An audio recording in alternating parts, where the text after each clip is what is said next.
Why we need women in gender studies. When you think about the reasons you go to school, you think about getting the best letter grade or moving forward to the next academic year or obtaining a better job. While you are in grade school, you take the expected classes of math, science, history, and English. If you ever have the opportunity to obtain higher education, you take more in-depth classes such as the history of immigration in America or the rhetoric in the English language. Despite the amount of challenged coursework in the four main studies, one subject remains under the belt. Under social sciences, women and gender studies is oftentimes not offered at a university, or better yet, not required. I've always found it interesting that even though women are higher in population on Earth, there is still nothing in place that teaches men and women about the female's contribution to the world. The subject is definitely not easy to learn and requires a great amount of soul searching. If you are trying to understand women and gender studies and where to begin your education in the subject, I found looking in concepts that closely relate to you are the easiest places to start.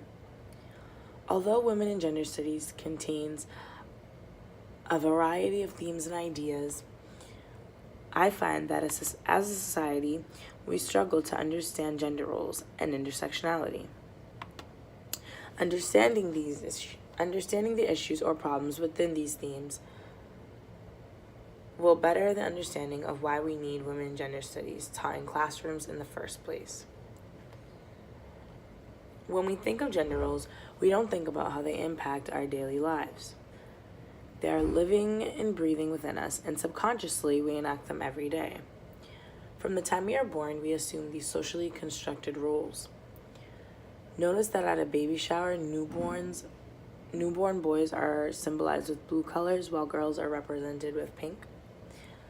Did you ever notice that parents teach men to do chores outside the home while women are kept inside to cook and clean? Maybe you didn't notice the hidden gender roles found in common professions such as being a policeman or fireman.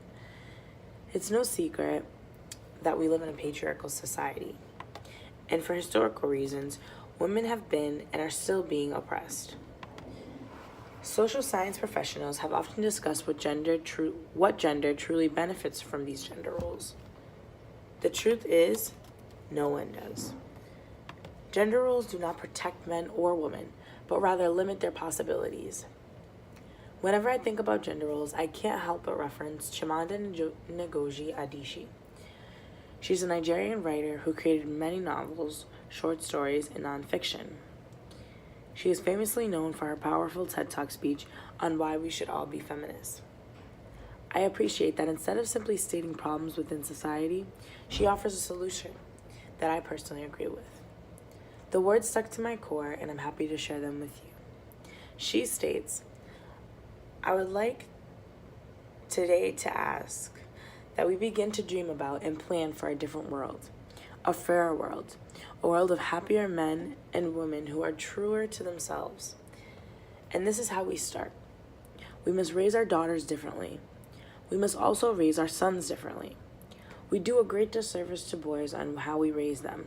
We stifle the humanity of boys. We define masculinity in a very narrow way. Masculinity becomes this hard, small cage, and we put boys inside the cage. We teach boys to be afraid of fear.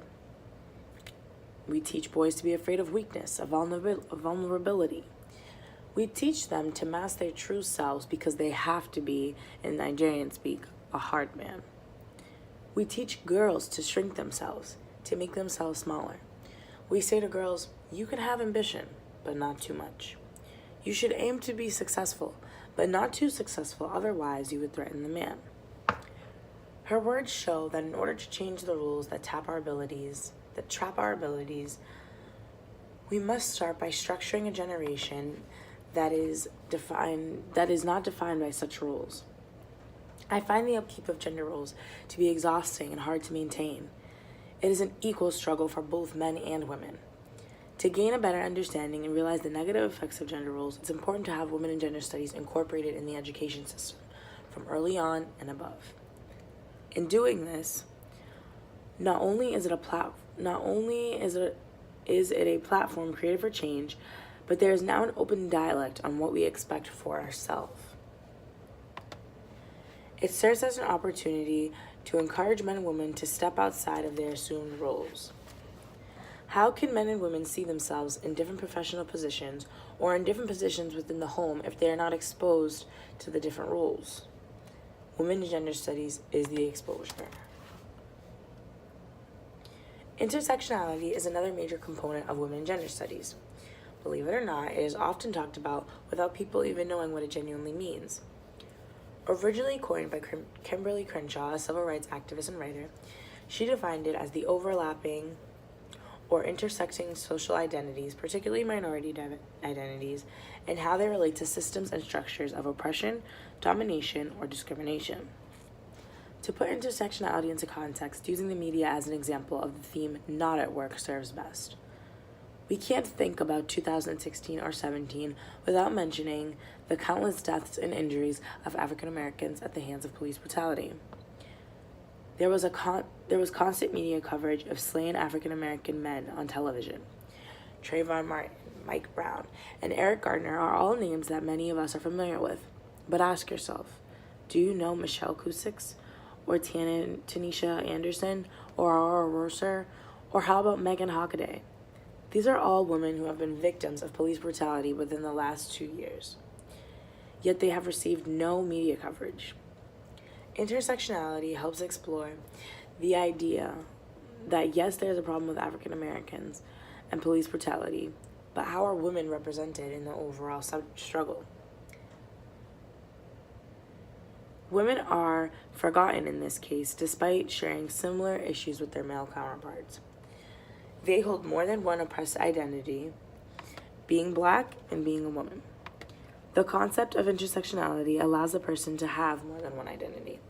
It helps others to see that there can be more than one means of oppression or discrimination within a single person.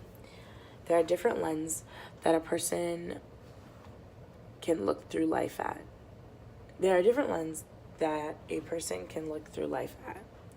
White women and white women part of the LGBTQ community experience life differently. And although they share the same struggles of being a woman, intersectionality identifies the other struggles of being a part of the LGBTQ community for the other woman. Women in Gender Studies supports intersectionality because the concept challenges identities. There can be many layers to the makeup of a person. Women in Gender Studies explores those identities through intersectionality and how one can be oppressed or discriminated against. By incorporating women in gender studies in education, we can introduce the value of various identities and the impact they create for one's life. Like anything else, time is of the essence. As people, we have the power, if strong and large enough, to evoke change. We've seen it done in American history through the passing of voting rights for women, to the present-day acceptance of same-sex marriage. I can tell you my journey of self-discovery was not a self-taught ordeal. The exposure to the media, people with opposing views, and classes such as Women in Gender Studies led me to believe that it is imperative that we educate children and adults on the subject. We need women in gender studies because women are still paid less than men. We need women in gender studies because black women are still getting abused by the police, and it's going unnoticed. We need women in gender studies because it is not illegal to deny a member of the LGBTQ community services in a store.